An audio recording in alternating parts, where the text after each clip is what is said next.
Oplever du mange børn, som har oplevet omsorgssvigt i hjemmet som AKT-lærer? Altså her på Torsdagsskolen, tænker jeg? Ja, på Torsdagsskolen.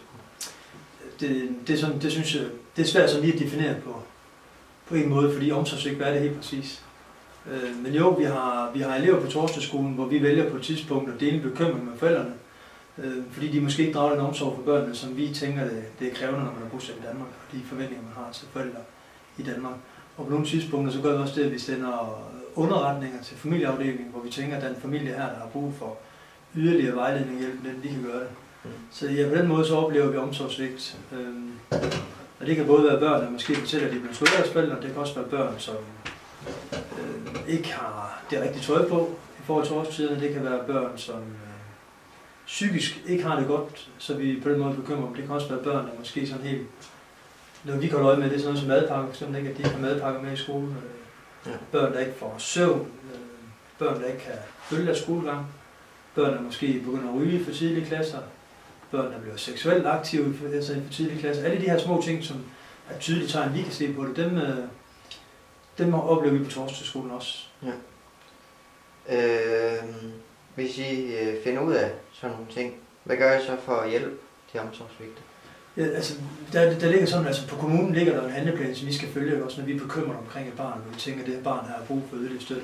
Det allerførste, vi er forpligtet på at gøre, det er faktisk at dele den bekymring med forældrene. Det vil sige, at sige til forældrene, at deres barn har sagt det eller andet, eller vi oplever de ting her. Og så laver man tit en handleplan, hvor man så tænker, at så skal det her problem være løst om en måned eller 2 måneder. Hvis vi så kan se, at forældrene stadigvæk har svært ved at gøre de ting her, så er vi forpligtet til at sende en underretning. Ja. Underretning, hvis du kommer til mig for eksempel, sagde til mig, hvor min far og mor har slået mig, så skal jeg skrive den med det samme underretning og sende den. Jeg skal stadigvæk sige til dine forældre, at det må de ikke gøre. Og så er det egentlig mere familieafdelingen, der så skal handle på det også, og så tale med de forældre om, hvad kan de gøre i stedet for at slå dig for eksempel. Ikke?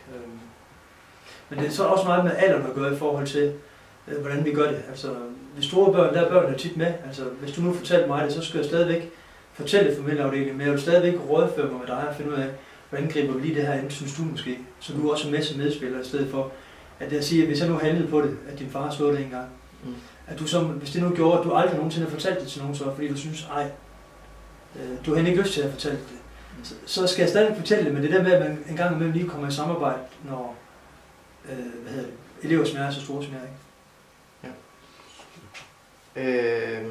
Når du siger, at du skal tage kontakt til forældrene, og sådan, gør de noget for at hjælpe, som sagt?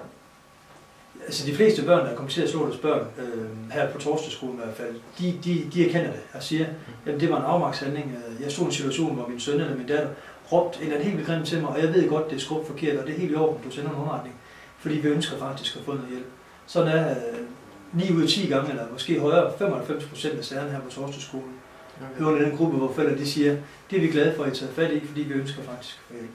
Og så er der en lille gruppe forældre, som vi også har på Torsdagsskolen, eller hører den kategori, hvor de måske har svært ved helt at finde ud af at tage imod hjælpen, eller måske erkende, at der er et problem. Og det er så det med omsorgssvigt, som jeg nok også selv har fundet ud af, at det er noget, der går igennem generationer. Det vil sige, de har selv oplevet det, da de var barn. Så derfor ved de måske ikke altid helt, at det er forkert eller mangelfuldt, det de faktisk gør. Ja, socialt. Ja, lige præcis med socialt. Ja. Synes du, at kommunerne gør nok for de omsorgssvigte?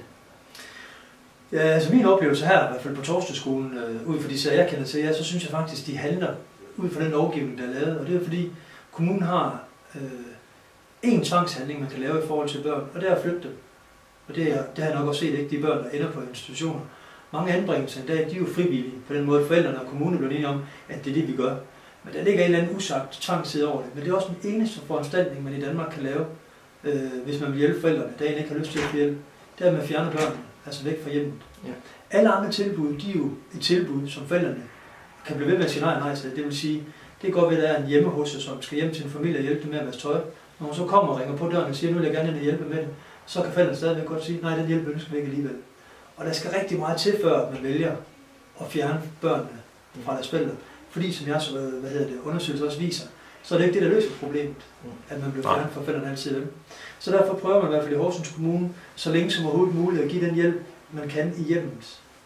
Så jeg synes egentlig, at kommunen prøver at løfte en opgave, som vi sætter til at gøre ud for de rammer, de har arbejdet ud fra, så synes jeg faktisk, de gør et ganske udmærket arbejde.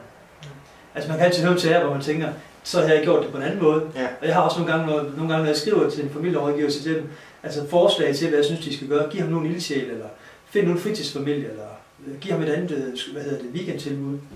Og det er ikke altid, de handler på, altså de gør det. Men de har jo også nogle helt juridiske rammer, som de arbejder inden for, hvor at de også er, altså, hvor der er nogle krav til dem om, før de må gøre forskellige ting.